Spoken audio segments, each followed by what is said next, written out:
ओम नमः परमहंसा स्वादितचरणकमलचिन्मकरन्दाय भक्तजनमानस निवासाय श्रीरामचन्द्राय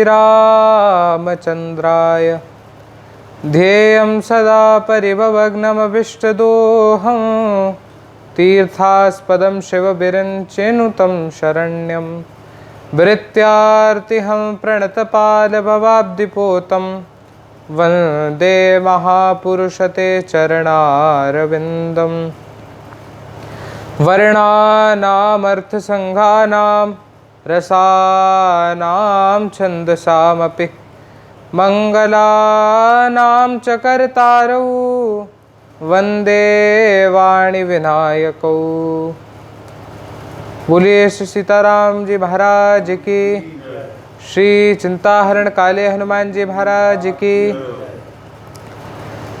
परम मंगलमय परात्पर अखिलेश्वर कारण करुणा वरुणालय भक्तवांछा कल्पतरु त्वरित विरिंद श्री पीताम्बरधारी धनुषधारी भगवान श्री सीताराम जी की असीम अनुकंपा कृपा से हम और आप सभी लोगों को हनुमत चरित्र पर बोलने का शुभ अवसर मिला। आप सभी जो YouTube के माध्यम से हमें देख रहे हैं और जो यहाँ पर सब उपस्थित हैं, आज हमने विगत दिनों में पिछले कुछ एपिसोडों में हमने कथा में श्रवण किया कि हनुमान सम नहीं बड़भागी, नहीं को राम चरण अनुरागे। और जब श्री हनुमंत लाल जी ने भगवान से पूछा कि आप कौन हैं, जब रूप धर कर के गए, विप्र रूप धरी कपितः गए हूँ, विप्र रूप धर कर के गए, माथ नाय पूछत अस भयहु। प्रणाम करके बोले कि प्रभु आप कौन हैं।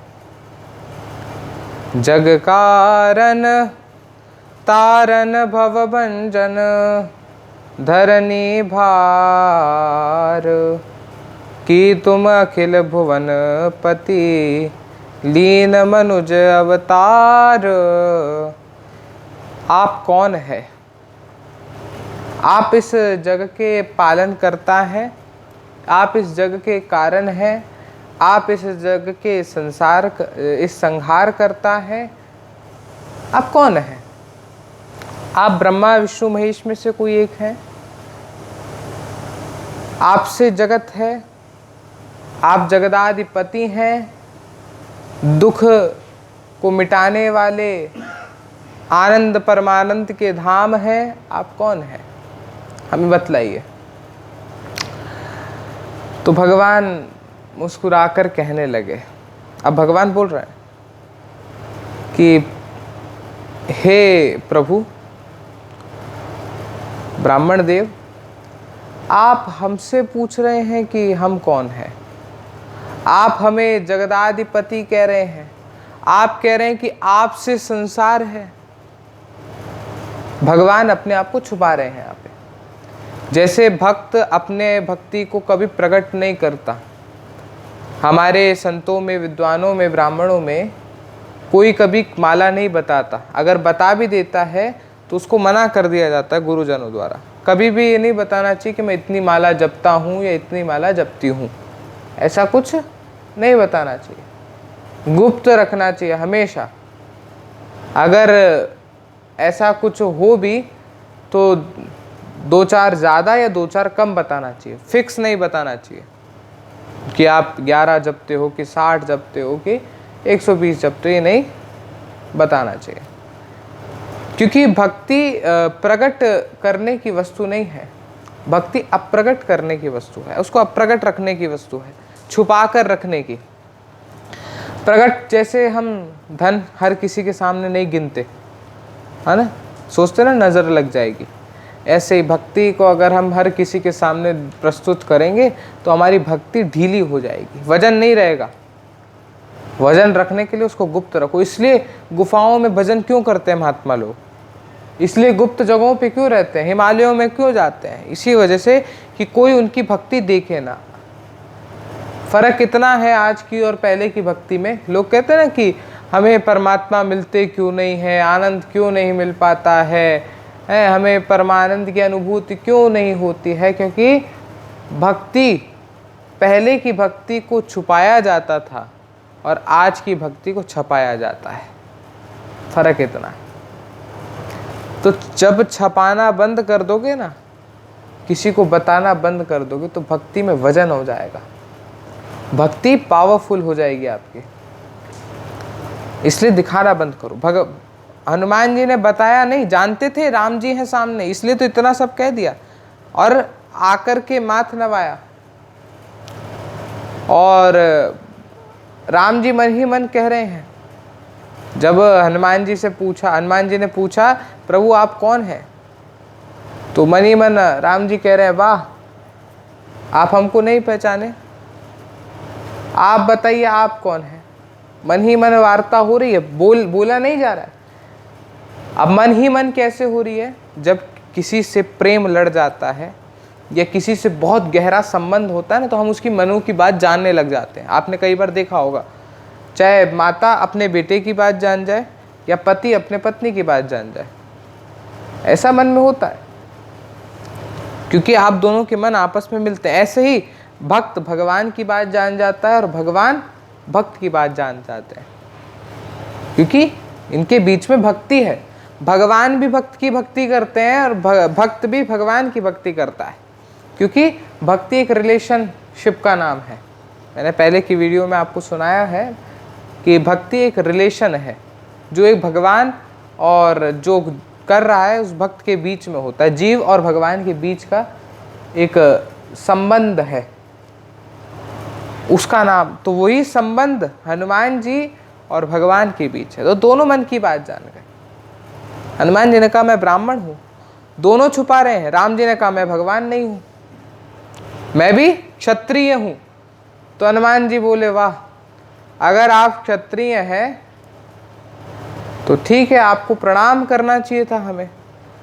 तो भगवान भी कम नहीं, भगवान ने कहा अगर आप ब्राह्मण हैं तो आपको मेरे सामने झुकना नहीं चाहिए था, आपको मेरे सामने झुकना नहीं चाहिए था। तो गड़बड़ तो दोनों की जगह से हुई है, क्योंकि संबंध ब्राह्मण और क्षत्रिय जीव वाले संबंध यहाँ है ही नहीं। यहाँ संबंध तो उच्चतम है, यहाँ भक्त और भगवान के बीच का संबंध है। तो जैसे भक्त भगवान के रेडार में आएगा, उस रेडिएशन में जाएगा, तो वो अचानक ही अपना सर झुका लेगा। जैसे हम रास्ते में कहीं जाते हैं, किसी के मन में भावना होती, कोई मंदिर दिख जाता है, हम क्या करते हैं, तुरंत प्रणाम कर लेते हैं, माथा अपने आप झुक जाता है। आदत पड़ी हुई है, उच्चतम आदत है ये जो हमारी ये इसको कहते हैं संस्कार। ये होते हैं संस्कार कि आप चलते हुए ठाकुर जी को देखा, आपने प्रणाम कर लिया। कोई से भी, राम कृष्ण शिव, हम प्रणाम कर लेते हैं, हनुमान प्रणाम कर लेते हैं। वही हनुमान जी के साथ हुआ। तो हनुमान जी ने कहा हम तो जानते हैं आप कौन हैं।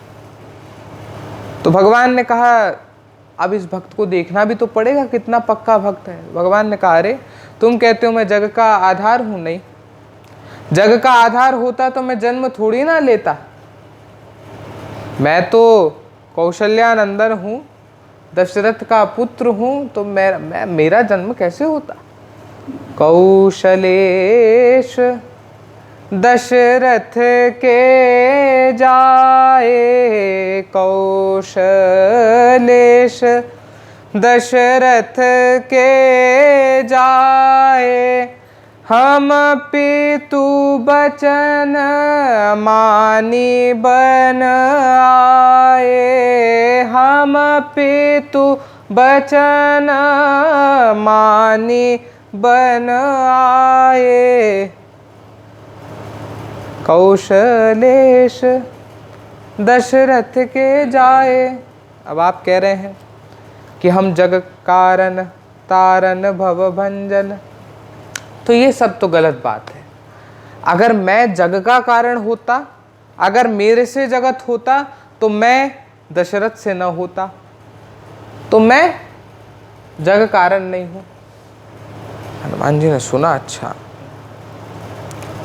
भक्त भगवान से कम नहीं होता, दोनों बराबर की सीमा होती है। अब जब संबंध है, मन मिलाप एक जैसे हैं तो बराबर की स्थिति तो होगी, स्वाभाविक बात है। तो हनुमान जी सुने और फिर अभी बोल नहीं रहे हैं। गंभीरता देखिए, व्यक्ति की गंभीरता, उसका विवेक तब मालूम पड़ता है जब सामने वाला बोल रहा हो और वो शांति से सुन रहा हो। अगर वो बीच में बरबराने लग जाता है तो उसकी गंभीरता और ये सब नज़र आने लग जाती है कि इसके अंदर कितना विवेक होगा, कितनी गंभीरता होगी। अगर वो सुनना जानता है, अगर वो अच्छा श्रोता है, तो निश्चित है वो अच्छा वक्ता भी होगा, उसके अंदर गंभीरता विवेकता भी होगी, अगर वो सुनना जानता है तो। परंतु सुनना नहीं जानता तो न तो वो भक्त है, क्योंकि भक्त के अंदर विवेक होता ही है, न उसके पास सत्संग है, भजन नहीं है उसके पास, क्योंकि विवेक बिनु सत्संग विवेक न हुई। तो श्री रघुनाथ जी कहने लगे कि मैं दशरथ नंदन हूं और तुम कह रहे हो कि मेरे को दुख को काटने वाला हूं और मैं किसी के बंधन में नहीं हूं, अर्थात मैं सब बंधनों से मुक्त हूं। तो ये भी गलत है। कहा कैसे? हम पितु बचन मानी बन आए, हम तो पिता के वचनों से बंधे हुए हैं, न बंधे हुए तो वन में आते। अर्थात भगवान कटाक्ष कर रहे हैं, अपने आप को भगवान नहीं मान रहे। क्यों? क्योंकि सामने वाले को ब्रह्म में फंसाना चाहते हैं, अपनी माया में फंसाना चाहते हैं। ऐसे ही भगवान कभी हमारे सामने किसी संत का, बालक का, बालिका का रूप धर करके आ जाएं और हमें उलझा दें तो हम स्वाभाविक ही उलझ जाएंगे। क्यों? क्योंकि हमारे पास में ऐसी भक्ति नहीं है कि हम सामने पहचान जाए। इसलिए एक महात्मा थे ब्रज में, वो नित्य हर किसी को ठाकुर जी मानते थे, हर किसी को बिहारी जी माना करते थे। वो कहते थे, हम एक बार उनसे मिले, हमने कहा महाराज जी आप तो सर्वश्रेष्ठ हैं, बजनानंदी, आप हर किसी के सामने झुक जाते हैं, तो आपको नहीं झुकना चाहिए, क्योंकि शास्त्रों में ऐसा भी बतलाया गया है कि झुकने से ना, ब्राह्मण अगर किसी और के सामने झुकता है या भजनानंदी महात्मा किसी और के सामने झुकते हैं तो झुकने से उनका तेज खत्म होता है, क्योंकि आप झुक रहे हो और सामने वाले को आप अपना हर चीज समर्पित कर दे रहे हो। आत्मसमर्पण, झुकने का मतलब होता है आत्मसमर्पण कर देना, तो इस वजह से आपका तेज खत्म हो जा रहा है। तो हम सब ऐसे विद्यार्थी सब बैठे थे, तो उन्होंने बड़ा सुंदर कहा कि मेरा आत्मसमर्पण यहाँ जितने संसार के जीव शारीरिक रूप है ना, उन पर नहीं, मेरा आत्मसमर्पण, मेरा झुकना उन पर है जो उनके भीतर छुपा हुआ परमानंद है। तो मेरा तेज कम नहीं हो रहा है, मेरा तेज बढ़ रहा है। क्यों? क्योंकि मैंने उस चौपाई को सिद्ध माना है, सी राम में सब जग जानी, कि हर जीव में सीता राम है। और ये मान लिया मैंने, तो न तो मेरे से हिंसा होती है, न मैं किसी को कटु वचन बोलता हूँ, मैं आनंदित रहता हूँ और हर एक व्यक्ति में बिहारी को ढूंढता हूँ।